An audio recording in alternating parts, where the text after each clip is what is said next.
दोस्तों हर साल 36 मिलियन से ज्यादा कमर्शियल प्लेन दुनिया भर में हवा में उड़ान भरते हैं और हर साल ये आंकड़ा बस बढ़ते ही जा रहा है। ऐसे में एक कमर्शियल विमान जमीन से लगभग 50,000 फीट ऊपर उड़ता है, लेकिन वहीं पर बाकी कई विमान और हेलीकॉप्टर है जो कि बस 25,000 फीट तक उड़ते हैं। तो ऐसा क्यों? और इतनी ऊंचाई पर उड़ने पर भी विमान का पायलट आसमान में रास्ता कैसे ढूंढता है और रात को नेविगेशन करना कितना मुश्किल होता है? इसी के साथ ऐसे कई सवाल हैं जो आपके मन में एक न एक बार तो जरूर आए होंगे और आज उन सब का जवाब आपको मिलने वाला है, इसलिए बने रहना इस वीडियो के अंत तक।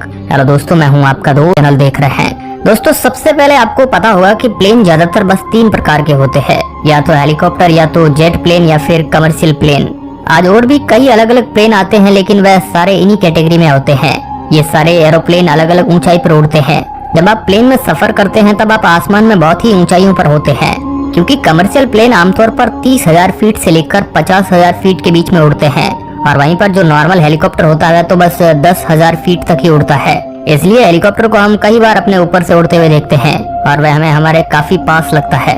ऐसा इसलिए होता है क्योंकि हेलीकॉप्टर को ज्यादातर बहुत ज्यादा दूरी का डिस्टेंस ट्रेवल करने के लिए इस्तेमाल नहीं किया जाता है।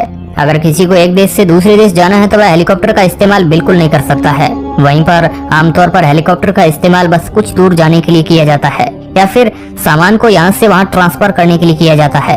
ज्यादातर जो हेलीकॉप्टर होते हैं वह मिलिट्री के हेलीकॉप्टर होते हैं और हेलीकॉप्टर को रेस्क्यू के लिए ही इस्तेमाल किया जाता है, क्योंकि हेलीकॉप्टर कम हाइट पर ज्यादा स्टेबल उड़ सकता है। वहीं पर प्लेन के साथ ऐसा करना बहुत ज्यादा मुश्किल है। इसके बाद आते हैं जेट प्लेन, जो कि ज्यादा से ज्यादा 25,000 फीट की ऊंचाई तक उड़ते हैं। ये जो जेट प्लेन होते हैं ये भी ज्यादातर मिलिट्री पर्पज के लिए इस्तेमाल में लिए जाते हैं, और ये इतनी हाइट में इसलिए उड़ते हैं क्योंकि जेट प्लेन में टर्बो होता है और टर्बो के काम करने के लिए ऑक्सीजन होना बहुत ज्यादा जरूरी है। वहीं पर अगर आसमान में ज्यादा ऊपर प्लेन को उड़ाया जाएगा तो फिर ऑक्सीजन का लेवल कम हो जाएगा और वहाँ पर जो जेट प्लेन है वह इतने ज्यादा तेजी से नहीं उड़ पाएंगे। इसलिए जेट प्लेन को 25,000 फीट तक ही उड़ाया जाता है, क्योंकि उसके बाद ऑक्सीजन लेवल काफी गिर जाता है। और रही बात कमर्शियल प्लेन की, तो उसको 30,000 से 50,000 फीट के बीच में इसलिए उड़ाया जाता है क्योंकि इसके बीच ऑक्सीजन कम होती है और एयर मॉलिक्यूल पतले होते हैं। ऐसे में प्लेन को ज्यादा फोर्स नहीं लगाना पड़ेगा आगे बढ़ने के लिए, और अगर प्लेन को इसके नीचे उड़ाया जाएगा तो फिर प्लेन में ज्यादा पेट्रोल की जरूरत होगी। इसके साथ ही प्लेन काफी ज्यादा वाइब्रेट करेगा और आपको बहुत ज्यादा झटकों का सामना करना पड़ेगा। वहीं पर इतनी ऊंचाई पर बहुत ज्यादा कम बादल होते हैं जो कि प्लेन को उड़ने में और भी ज्यादा फायदे देते हैं। इसलिए शुरुआत में जब प्लेन बनाए गए थे तो उन्हें इसी तरीके से ही डिजाइन किया गया था कि वे आसमान में ऊपर तक उड़ सके। वहीं पर कई लोगों को लगता है कि इतना ऊपर उड़ना ज्यादा सेफ नहीं है, पर हम आपको बता दें कि ये और भी ज्यादा सेफ है। मान लो अगर प्लेन में कोई खराबी आ जाती है और वह नीचे की तरफ क्रैश कर रहा है और उसकी हाइट करीब 40,000 फीट तक है, तो उसे नीचे पहुंचने में ज्यादा वक्त लगेगा। वहीं पर एक हेलीकॉप्टर और जेट प्लेन बस कुछ ही सेकंड में नीचे गिर जाएगा। इसलिए इतने ऊपर से नीचे आते वक्त पायलट के पास मौका होता है कि वह प्लेन को गिरने से बचा ले। इसी के साथ प्लेन को और ऊपर उड़ाने के और भी कई फायदे हैं, पर थोड़े बहुत नुकसान भी है, लेकिन उन्हें काउंटर करने के लिए हमारे इंजीनियर्स ने बहुत मेहनत की है। अब आपको ये तो समझ में आ गया कि प्लेन इतनी ऊंचाई पर क्यों उड़ते हैं, लेकिन प्लेन इतने ज्यादा ऊपर उड़ने के बावजूद लोकेशन का पता कैसे लगाते हैं, यानी कि उन्हें डायरेक्शन का पता कैसे लगता है कि उनकी डेस्टिनेशन कहाँ पर है। कई लोगों को ऐसा लगता है कि वे आसमान में उड़ते हैं, यानी कि वे कहीं पर भी उड़ सकते हैं आसमान में और आराम से अपनी डेस्टिनेशन पर पहुंच सकते हैं, पर ऐसा नहीं है। बिल्कुल जैसे हमारे पास रोड होती है वैसे ही प्लेन के पास भी एक रास्ता होता है जिससे उसे फॉलो करना पड़ता है, और अगर कोई पायलट वो फॉलो नहीं करता है तो उससे पेनल्टी दी जाती है, क्योंकि इन रास्तों को बहुत ज्यादा सोच समझ कर बनाया जाता है। हर एक बात का ध्यान रखा जाता ताकि आगे जाकर किसी भी प्रकार की गलती न हो। आज तो रेडियो सिग्नल और जीपीएस नेविगेशन का इस्तेमाल किया जाता है, लेकिन पहले ऐसा नहीं था। पहले के जमाने में पायलट बड़े बड़े या फेमस लैंडमार्क को देखकर रास्ते को तय करते थे, यानी कि कोई बहुत ही बड़ा पहाड़ है तो उस पहाड़ को एक मार्किंग के तरीके से इस्तेमाल किया जाता, जैसे यहाँ से बिल्कुल सीधे जाना है या फिर कितने डिग्री पर टर्न लेना है। हर चीज को याद रखा जाता था। इसके साथ उस जमाने में रेलवे ट्रैक का भी इस्तेमाल किया जाता था प्लेन के रास्ते के लिए, पर इसमें क्या होता था कि प्लेन को काफी घूम फिर के जाना पड़ता था। लेकिन इसके बाद अमेरिका के कुछ लोगों ने काफी अच्छा आइडिया इस्तेमाल किया। उन्होंने कई जगह पर बहुत ही ज्यादा बड़े बड़े एरो बना दिए। ये जमीन पर बने एरो इतने ज्यादा बड़े होते थे कि पायलट को आसानी से वो आसमान से दिख जाते थे। लेकिन और एक समस्या सामने आई कि ये रात को नहीं दिखते थे। पायलट सुबह तो इन एरो का इस्तेमाल कर लेते थे, रात को ये बिल्कुल विजिबल नहीं थे। ऐसे में काफी समस्या होती थी और फिर इसका हल निकाला गया और इन एरो के बाजू में लाइट्स लगा दी गई। पर फिर जब रेडियो वेव्स और जीपीएस नेविगेशन का इन्वेंशन हुआ तो इसके बाद इसी का इस्तेमाल किया जाता है। और हर एक प्लेन के लिए जीपीएस नेविगेशन में खास तरीके का रास्ता बनाया जाता है जो कि सारे पायलट को मानना पड़ता है। ये सारे रास्ते जो होते हैं वह लैंडमार्क को देखकर बनाए जाते हैं, यानी कि जमीन किस प्रकार की है, क्या वहाँ पर बड़े बड़े पहाड़ है या नहीं, और वहाँ का मौसम कैसा रहता है, ऐसी सारी चीजों को ध्यान में रखा जाता है।